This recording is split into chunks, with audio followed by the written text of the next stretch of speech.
Hi friends, welcome back to Mahabharata series episode number 183. ఇప్పుడు వరకు జరిగిన కథ ఏంటంటే 14వ రోజు యుద్ధ విశేషాలు సంజయుడు ధృతరాష్ట్రుడికి వివరిస్తున్నాడు. అందులో భాగంగా కర్ణుడు భీముడి చేతిలో ఎలా ఓడిపోయాడు, ఆ తర్వాత కర్ణుడు రథం వెనుక దాక్కుని భీముడిని ఎలా ఎదిరించాడు, ఆ తర్వాత అర్జునుడు కర్ణుడితో ఎలా యుద్ధం చేశాడు, అర్జునుడి దగ్గరికి సాత్యకి మరియు భీమసేనుడు ఎలా చేరుకున్నాడనే విశేషాలు ఇప్పటి వరకు వివరించాను. ఆ తర్వాత ఏం జరిగింది, ఆ రోజు సైంధవుని చంపగలిగాడా లేదా అన్నది ఈ వీడియోలో చెప్పబోతున్నాను. So let's get into the video. సంజయుడు తదుపరి యుద్ధ విశేషాలను చెప్పసాగాడు. సాత్యకి భీమసేనుడు అర్జునుడి వద్దకు చేరుకున్నప్పుడు అలంబసుడు అనే రాజు వారిని ఎదుర్కొన్నాడు. సాత్యకి అలంబసుడు ఘోరంగా యుద్ధం చేస్తున్నారు. ఒకరి విల్లు ఒకరు విరిచారు, కవచాలను చీల్చుకున్నారు. సాత్యకి కోపించి అలంబసుని రథసారథిని హైమలను చంపి ఒక అర్ధచంద్రాకార బాణంతో అలంబసుని తలను తెగనరికాడు. ఇంతలోని కుమారులందరూ దుశ్శాసనుని ముందుంచుకొని సాత్యకిని ఎదుర్కొన్నారు. సాత్యకి ఎదురుగా ఉన్న దుశ్శాసనుని హైమలను చంపాడు. దుశ్శాసనుని రథం మీదకి దూకుపోయాడు. అప్పుడు త్రిగర్త సైనికులు అతన్ని ఎదుర్కొన్నారు. సాత్యకి వారిలో 50 మందిని వెనువెంటనే చంపాడు. అది చూసి మిగిలిన సైనికులు పారిపోయారు. అప్పుడు సాత్యకి సురసేన దేశాధీశుని సైనికులను వెంబడించాడు. కళంగ సైనికులను నాశనం చేశాడు. సాత్యకి బల పరాక్రమాలను చూసిన కృష్ణుడు అర్జునుడితో ఇలా అన్నాడు: అర్జున, అటు చూడు, మన సాత్యకి అదే నీ శిష్యుడు నీ పేరు నిలబెడుతున్నాడయ్యా. ద్రోణుడు అంతటి వాడిని జయించి లోపలకు రాగలిగాడు. ధర్మరాజు మీద భక్తిని, నీ మీద ఉన్న మైత్రి అతన్ని ఇక్కడికి దాకా తీసుకుని వచ్చాయి అని ప్రశంసించాడు. దానికి అర్జునుడు కృష్ణుడితో, కృష్ణ, నేను సాత్యకిని ధర్మరాజుకు రక్షణగా ఉండమన్నాను, కానీ అతను నా మాట పాటించక ఇక్కడకు వచ్చాడు. ఇక్కడ ధర్మరాజు పరిస్థితి ఎలా ఉంటుందో ఏంటో అని ఆందోళనగా ఉంది. ఇప్పుడు ధర్మజుడు ద్రోణుడు బారిన పడ్డాడు. ఇక్కడ చూడపోతే సైంధవుడు చావడం లేదు, సూర్యుడు అస్తమించబోతున్నాడు. ఏం చెయ్యాలో తోచడం లేదు. పైగా సాత్యకి ఇప్పటిదాకా ద్రోణుడు, కృపాచార్యుడు, కృతవరు మొదలగు వారితో పోరి అలసిపోయాడు. అడుగో అటు చూడు, భూరిశ్రవుడు సాత్యకితో యుద్ధం నాకు తలపడుతున్నాడు. సాత్యకి అతనితో ఎలా యుద్ధం చేస్తాడో ఏమిటో. అయినా మా అన్నయ్య ధర్మజుడు సాత్యకిని ఇక్కడికి ఎందుకు పంపినట్టు? ద్రోణాచార్యుడు పక్షి కోసం పొంచి ఉన్న డేగ వలె తన కోసం పొంచి ఉన్నాడని తెలియదా? ఈ ఆలోచన కూడా ధర్మజుకు రాలేదు. ఏమిటో ఏమీ అర్థం కాకుండా ఉంది అని తనలో తాను పరితపిస్తున్నాడు. ఇంతలో సోమదత్తుని కుమారుడు భూరిశ్రవుడు సాత్యకి మీదకు విరుచుకుపడ్డాడు. ఇరువురికి ఘోర సంగ్రామం జరుగుతుంది. ఒకరి మీద ఒకరు బాణవర్షం కురిపించారు. ఒకరి కవచనం ఒకరు చీల్చుకుంటున్నారు. ఒకరి రథములను కట్టిన హైమలను మరొకరు చంపారు. రథసారథులను చంపుతున్నారు. రథములు దిగి నేల మీద కత్తి యుద్ధం చేస్తున్నారు. అవి కూడా కింద పడవేసి మల్ల యుద్ధం చేస్తున్నారు. కానీ ఇద్దరిలో భూరిశ్రవునితో పై చెయ్యిగా ఉండటం కృష్ణుడు చూశాడు. అర్జున, ఏమిటి ఆలోచిస్తున్నావు? నీకోసం నీకు సాయంగా వచ్చిన సాత్యకిని భూరిశ్రవుడితో యుద్ధం చేసి అలసిపోయాడు. సత్వరమే అతన్ని రక్షించు అని పలికాడు. అలా కృష్ణుడు చెబుతూ ఉండగానే భూరిశ్రవుడు సాత్యకిని బలంగా పైకెత్తి కిందకి విసిరేశాడు. అది చూసిన కృష్ణుడు, అర్జున, ఇది న్యాయం కాదు. నీకు సాయంగా వచ్చిన నీ శిష్యుడు ఆపదలో ఉన్నాడు. అతన్ని రక్షించడం నీ ధర్మం.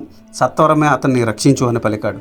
కృష్ణ, వారిద్దరూ ఒకరితో ఒకరు మలయుద్ధం చేస్తున్నారు. ఇప్పుడు వారి మధ్యకు నేను వెళ్ళి బాణప్రయోగం చేయడం ధర్మం కాదు కదా అని చెప్పి నా మిత్రుడు చావు చూడలేను. కాబట్టి ఎలాగైనా సాత్యకిని కాపాడతాను అని అన్నాడు అర్జునుడు. అర్జునుడు ఇలా అంటూ ఉండగానే మరలా భూరిశ్రవుడు సాత్యకిని 2 చేతుల్లో పైకెత్తి బలంగా నేలకేసి మోదాడు. సాత్యకి గుండెల మీద కాలు పెట్టి నిలబడ్డాడు. కత్తి తీసుకొని సాత్యకి తల నరకడానికి కత్తి పైకెత్తాడు.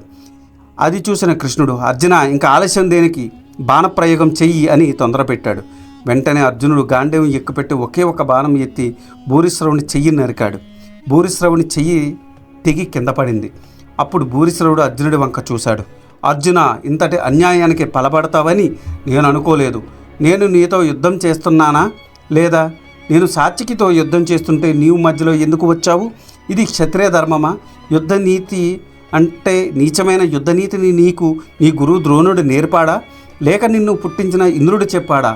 లేక నీవంటే అధర్మపరుని పశుపతంతో ప్రసాదించు ఆ పరమశివుడు బోధించాడా? నీ పక్కనే కూర్చున్న ఈ కృష్ణుడు ఇదంతా చూస్తే ఎలా సహిస్తున్నాడు? నీ చేత ఇంత పాపం ఎలా చేయిస్తున్నాడు అని అడిగాడు భూరిశ్రవుడు. ఆ మాటలు విన్న అర్జునుడు నవ్వి, భూరిశ్రవ, నీవు నాకు నీతులు చెప్తున్నావా? యుద్ధ రంగంలో వీరులు యుద్ధం చేస్తుంటే వారి బంధువులు కాపాడడం అధర్మమా? అయినా నువ్వు ఆపదలో ఉన్నప్పుడు నీ సేనాధిపతులు నీ మిత్రులు ఏం చేస్తున్నారు? వారు వచ్చి నిన్ను ఎందుకు కాపాడలేదు? నీవు చేసిన పని మాత్రం ఏమిటి? ఇప్పటికే యుద్ధరంగమున అలసిపోయి ఉన్న సాత్యకిని, నిరాయుధుడైన సాత్యకిని అమానుషంగా చంపడానికి పూనుకోలేదా? ఆ సమయంలో సాత్యకిని నేను రక్షించడం అధర్మం ఎందుకు అవుతుంది? అయినా నిన్న జరిగిన యుద్ధంలో మీరందరూ కలిసి బాలుడైన అభిమన్యు చుట్టుముట్టి తుదిముట్టించారే, అది ధర్మం కాదా అని అన్నాడు. భూరిశ్రవుడు మారు మాట్లాడలేకపోయాడు. అప్పుడు అర్జునుడు అనునయంగా, భూరిశ్రవ, నేను నిన్ను అవమానించలేదు. నేను చేసిన ప్రతిజ్ఞ తెలుసు కదా, దానిని గురించి కూడా కొంచెం ఆలోచించు. నేను క్షత్రియ ధర్మం ప్రకారమే చేశాను. కానీ ఇన్ని అధర్మాలకు కారణమైన ఆ సుయోధనుడే అన్నీ మర్చిపోతున్నాడు. సుయోధనుకి నరకప్రాప్తి తథ్యం, నీవు మాత్రం వీరస్వర్గం అలంకరిస్తావు అని అన్నాడు. ఒక్క చెయ్యి తెగిన భూరిశ్రవుడు తన బాణములతో నేల మీదకి పరిచి వాటి మీద కూర్చొని ప్రయోపవేశం చేశాడు. అప్పటిదాకా ఇదంతా చూసిన సాత్యకి ఒక కత్తి తీసుకుని భూరిశ్రవుని మీదకి లంఘించాడు. అప్పుడు అక్కడ ఉన్న శ్రీకృష్ణుడు, అర్జునుడు, భీమసేనుడు, అశ్వత్థామ, కృపాచార్యుడు, కర్ణుడు మొదలగు వారు వద్దు వద్దు అంటూ వారిస్తూ వినకుండా విపరీతమైన కోపంతో ఉన్మాదిగా మారి ఒకే ఒక వేటుతో భూరిశ్రవుని తల నరికాడు. భూరిశ్రవుడు వీరస్వర్గం అలంకరించాడు. అప్పుడు తనను వారించిన వారందరికీ అభిమన్యుడు ఎలా చనిపోయాడో వివరించి తాను భూరిశ్రవుని తల నరకడం తప్పు కాదని సమర్థించుకున్నాడు అని సంజయుడు ధృతరాష్ట్రుడికి వివరించాడు. అప్పుడు ధృతరాష్ట్రుడు, సంజయ, సాత్యకి మహాబలవంతుడు కదా, అతను భూరిశ్రవుని చేతిలో ఎందుకు అవమాన పాలయ్యాడు? దీనికి ఏమైనా కారణం ఉన్నదా అని అడిగాడు. సంజయుడు ఈ విధంగా చెప్పసాగాడు. మహారాజా, చంద్రవంశపు రాజైన యయాతి కుమారుడు యదువు. అతని వల్ల వచ్చినది యాదవ కులము. ఆ యాదవ కులములో జన్మించిన దేవకి వీడునకు పుట్టినవాడు సూర్యుడు. సూర్యుని కొడుకు వసుదేవుడు. దేవకుడు అనే రాజు తన కుమార్తె దేవకికి వివాహం చేయు నిమిత్తం స్వయంవరం చాటించాడు. యాదవ కులంలో పుట్టిన మహారాజు సిని. దేవకిని వసుదేవునికిచ్చి వివాహం చేయు నిమిత్తం సిని మహారాజు బలవంతంగా దేవకిని తీసుకుని వచ్చాడు. స్వయంవరంకు వచ్చిన రాజులనెవరిని సినికిని ఎదురు నిలవలేకపోయారు.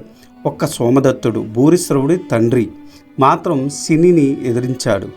ఇరువురికి దేవకి నిమిత్తం ఘోర యుద్ధం జరిగింది. ఆ యుద్ధంలో సిని సోమదత్తుడిని ఓడించాడు. కింది పడదోసాడు, చుట్టుపట్టుకుని ఈడ్చాడు, అవమానించాడు, చంపకుండా వదిలేశాడు. ఆ అవమాన భారంతో తల ఎత్తుకోలేకపోయాడు సోమదత్తుడు. రాజ్యం విడిచి అడవులకు పోయాడు. శివుని గురించి ఘోర తపస్సు చేశాడు. శివుడు ప్రత్యక్షమయ్యాడు.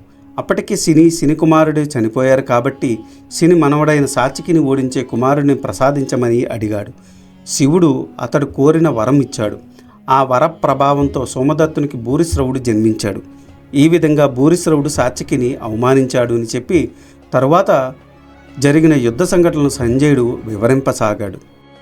ఇది ఈనాటి వీడియో. ఆ తర్వాత ఏం జరిగిందో తెలుసుకోవాలనుకుంటే మీరు నా నెక్స్ట్ వీడియో కోసం వెయిట్ చేయాల్సిందే. దానికన్నా ముందు నాదొక చిన్న రిక్వెస్ట్. నేను చేసే ఈ మహాభారత సిరీస్ వ్యాస భారతం నుండి కవిత్రయం అంటే నన్నయ్య గారు, తిక్కన గారు, ఎర్రాప్రగడ గారు తెలుగులోకి అనువదించారు. అదే ఈ మహాభారతాన్ని నేను మీకు యథాతథంగా అందించాలనే సదుద్దేశంతో ఈ వీడియోలు చేస్తున్నాను. ఏ జనరేటెడ్ ఇమేజెస్తో వీడియోస్ చేయడం కొంచెం కష్టతరమైన విషయం అయినప్పటికీ మన సనాతన ధర్మంలో ఉన్న మంచిని చెప్పాలనే ఉద్దేశంతో పూర్తి కథని ఈ వీడియోల రూపంలో అందించడం జరుగుతుంది. అందుకని మీలాంటి వారి సపోర్ట్ నాకెంతో ముఖ్యం.